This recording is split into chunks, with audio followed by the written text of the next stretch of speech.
प्रभु यीशु मसीह के नाम में आप सबको सलाम। मेरे YouTube channel the exploring Bible in Hindi में मैं रॉबिन आपका स्वागत करता हूं। कई लोग सवाल करते हैं कि यीशु ने कोई किताब क्यों नहीं लिखी, या उसने अगर कुछ भी लिखा था तो उसे प्रिजर्व क्यों नहीं किया गया। कॉन्स्पिरेसी थ्योरिस्ट्स और प्रभु का विरोध करने वालों का कहना है कि मसीहत की एक साइड ऐसी भी है जिसमें अनैतिकता भरी हुई है, इसलिए उन टेक्स्ट्स को छिपा दिया गया जो यीशु ने लिखे थे। और कुछ लोगों का कहना है कि यीशु ने भी शादी की थी, और क्योंकि उसके चेले नहीं चाहते थे कि इस बात को पब्लिक किया जाए, इसलिए उन्होंने यीशु के द्वारा लिखी गई आत्मकथा को डिस्ट्रॉय कर दिया। क्योंकि यीशु ने अपनी बायोग्राफी में अपनी शादी की बात की थी, जो कि एक सरासर बकवास है, झूठ है। लेकिन फिर भी हम इंसान हैं और हमारे मन में हमेशा सवाल उठते ही रहते हैं। इसलिए यह पूछना स्वाभाविक है कि मसीह ने लिखित रूप में कुछ भी दर्ज क्यों नहीं किया। अंतिम भोज में चेलों से बात करते हुए यीशु ने कहा कि वह भौतिक संसार को छोड़ने जा रहा है, जो कि यूहन्ना चैप्टर 16 और वर्स 5 में देखा जा सकता है। फिर उसने कहा कि उसका जाना उनके फायदे के लिए ही है, जिसको कि इसी चैप्टर के वर्स 7 में देखा जा सकता है। उस समय यह समझना कठिन था कि यीशु के जाने से भला हमें क्या फायदा होगा। उनको तो यही लगता होगा कि यीशु अगर हमारे साथ रहे तो ही हमारा फायदा है, हमारा भला है। हालांकि बाद में देखने पर वह इसका मतलब समझ गए। जब तक यीशु शारीरिक रूप से मौजूद था, चेले हमेशा अपने विश्वास को बनाए रखने के लिए उसकी उपस्थिति पर निर्भर रहा करते थे। केवल जब यीशु चला गया और पवित्र आत्मा की उपस्थिति आई, तो चेले ईश्वर की इच्छा के साथ व्यक्तिगत संबंध बनाने में सक्षम हुए। यदि यीशु शारीरिक रूप से इस दुनिया में मौजूद रहता, तो उसके चेले हर निर्णय में तब तक देरी करते रहते जब तक कि वे यीशु से उसके बारे में सलाह ना मांग लेते। वे कभी भी खुदा पर अपना पर्सनल विश्वास और अपना पर्सनल भरोसा पूरे मन से नहीं बना पाते, क्योंकि वे हर चीज के लिए यीशु पर निर्भर रहते, जो उनके सामने फिजिकल रूप में मौजूद था। और वे पर्सनली स्पिरिचुअल तौर पर कभी भी ग्रो नहीं कर पाते, और यहां तक कि सुसमाचार की पहुंच भी सीमित होकर रह जाती। जैसा कि हम विचार करते हैं कि यीशु ने बाइबल की कोई पुस्तक क्यों नहीं लिखी, तो इस पर भी सेम सिद्धांत लागू होता है।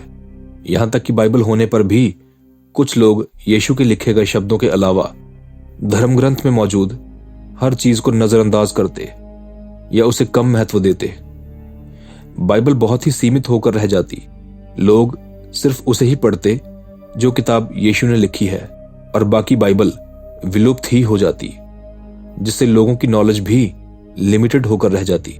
लोग कभी भी खुदा की डिवाइन पावर, डिवाइन प्लान और महानता को पूरी तरह से समझ ही नहीं पाते, क्योंकि खुदा के सुपर होली प्लान और ग्रेटनेस को समझने के लिए हमें कंप्लीट बाइबल को रीड करना जरूरी है, जो कि ओल्ड टेस्टमेंट के पहले चैप्टर के पहले शब्द से स्टार्ट होती है।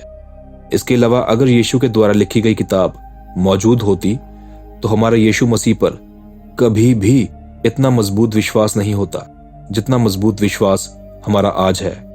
हम यीशु को सिर्फ एक प्रॉफिट, एक नबी ही समझते, जैसे कि बाइबल के अन्य नबी हैं, क्योंकि हम कंप्लीट बाइबल कभी पढ़ते ही नहीं और इसका अध्ययन कभी करते ही नहीं, और हमें कभी पता ही नहीं चलता कि यीशु के बारे में तो आदि काल से भविष्यवाणियां होती आ रही हैं।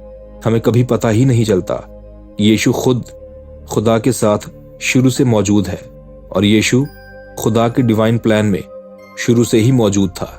क्योंकि यही सच है कि पवित्र शास्त्र में सब कुछ यीशु के लिए ही है। इसको और भी दृढ़ता देने के लिए मैं आपके लिए पढ़ रहा हूं मत्ती की पुस्तक चैप्टर 5 और वर्स 17 से 18। ये ना समझो कि मैं व्यवस्था या भविष्यवक्ताओं की पुस्तकों को लोप करने आया हूं। लोप करने नहीं, परंतु पूरा करने आया हूं।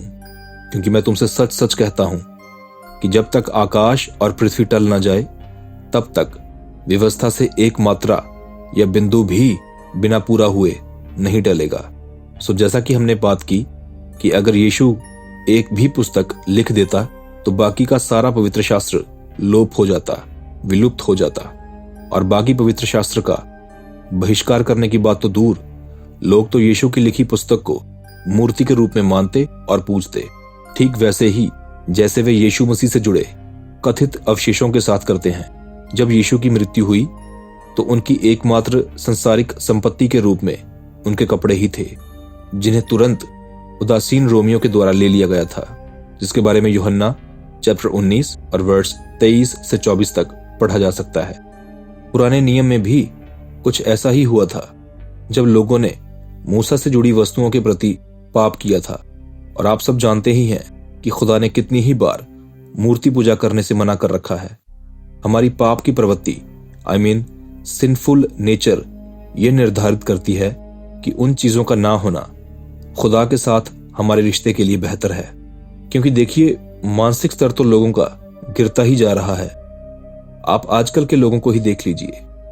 आज के लोग बाइबल पर और प्रभु पर इतना विश्वास नहीं करते जितना अपने पास्टर पर करते हैं। मैंने देखा है कुछ लोगों को कि वो अपने घर में अपने पास्टर की तस्वीर लगाकर उसके आगे हाथ जोड़ते हैं और कहते हैं कि देखो, हमें जो कुछ भी मिला है वो हमारे पास्टर जी ने ही हमें दिया है। जो जगह, जो रुतबा खुदा को देना चाहिए, वो क्रेडिट लोग पास्टर्स को देना शुरू हो गए हैं।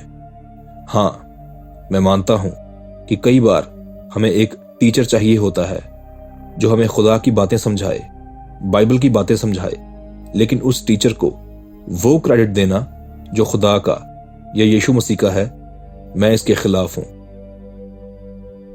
ऑलराइट, तो आज की वीडियो में सिर्फ इतना ही। मैं आशा करता हूं कि आज की इस छोटी वीडियो में आपको कुछ नया सीखने को मिला होगा। दरअसल इस वीडियो का जो टॉपिक है, इसके रिलेटेड मुझे एक सवाल पूछा गया था मेरे इस इंस्टाग्राम हैंडल पर। मैंने तभी सोच लिया था कि ये एक ऐसा सवाल है जो और मसीहियों के मन में भी आ सकता है, इसलिए इस टॉपिक पर वीडियो बनाना ही मुझे बेहतर लगा।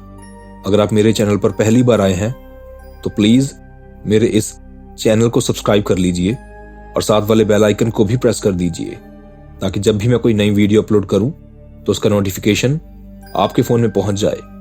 प्रभु यीशु मसीह के नाम में आप सब पर सलामती हो। आमीन।